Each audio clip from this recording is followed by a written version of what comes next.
ওনারা আমাদেরকে বলতেছে ইদানিং যে আমরা ভারতপন্থী ভারতপন্থী ভারতের সাথে সম্পৃক্ত। আমরা যদি ভারতপন্থী হই তাহলে তো আপনারা যারা জুবাইরপন্থী আছেন অথবা আপনারা যারা হেফাজতের লোকজন আছেন আপনারা তো ডাবল ভারতপন্থী। আমরা তো 7 বছর ধরে মাইর খাচ্ছি। আমাদের চিন্তা ছিল যে আমরা হয়তোবা সকাল পর্যন্ত সাথীদেরকে রাখবো, 11টায় মিটিং হবে, মিটিংয়ের পরে যেটা ফয়সালা হয়, যদি সরকার আমাদেরকে এই টঙ্গীর মাঠ খালি করে দেয় আমরা ঢুকবো, আমরা ওইখানে জোর করব।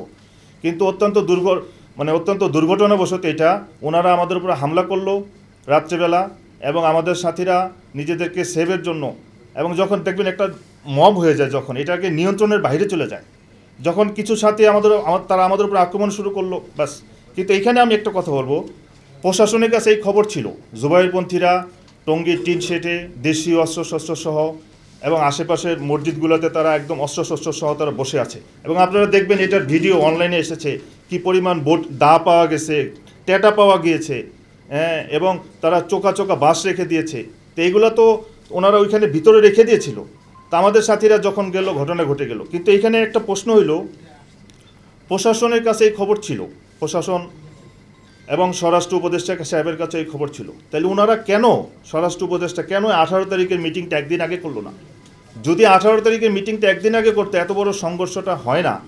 কারণ ওনারা, আপনারা জানেন, প্রশাসনের কাছে র্যাব প্রশাসন হোক, পুলিশ প্রশাসন হোক, সেনাবাহিনী হোক, সবার কাছে আপনারা জিজ্ঞাসা করেন যিনারা নিজামুদ্দিনের অনুসারী তিনারা উচ্ছৃঙ্খল কিনা, তিনাদের আখলাক কেমন, তিনাদের আচার আখলাক কেমন। আমরা তো 7 বছর ধরে মাইর খাচ্ছি। মাঠের অলরাউন্ডার আমি, আর ঘরের all rounder Tilex. Tilex toilet cleaner, clean মানেই টাইলক্স।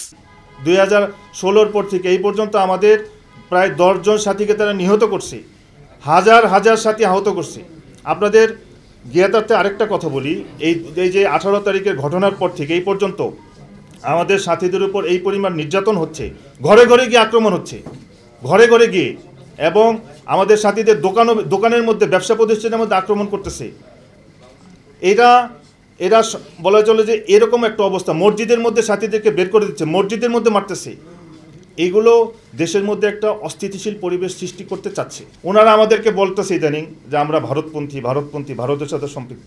আমরা যদি ভারতপন্থী হই তাহলে তো আপনারা যারা জুবাইরপন্থী আছেন অথবা আপনারা যারা হেফাজতের লোকজন আছেন আপনারা তো ডাবল ভারতপন্থী। কেননা আমাদের দাওয়াত ও তবলিগের মূল মার্কাজ হলো নিজামুদ্দিন, আপনাদের এলিমের মার্কাজ হলো দেওবন্দ। তা আপনারাও তো দেওবন্দের দিকে রুজু হচ্ছেন। এরপর আমরা বলতে ওনাদের যে জোর হয়ে গেল গত মাসে 29 তারিখে টঙ্গীর মাঠে ওনারা জোর করেছে, ওল্ড ওয়ার্কার্স জোর, যারা তবলিগে আগে 4 মাস সময় লাগিয়েছে তাদের জোর। তো ওইখানে যারা আসছেন ওনাদের শীর্ষ মুরব্বী যিনারা বয়ান করেছেন, তো ওনারা যারা স্পিচ দিয়েছেন ওনারা সবাই দিল্লি থেকে এসেছেন, মৌলভী ইব্রাহিম দেওলা সাহেব, মাওলানা আহমেদ লাট সাহেব।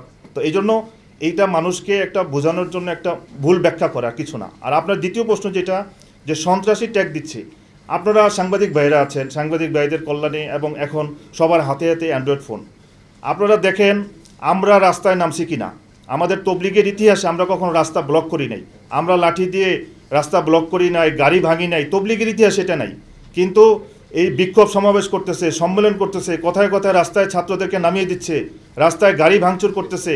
তো এইগুলো তবলিগের সাথে, আমরা তবলিগের সাথীদের সিফতের সাথে এটা কখনোই যায় না। তো যাদের সাথে যায় এটা আপনারা বুঝে নেন কারা এটা করতেছে।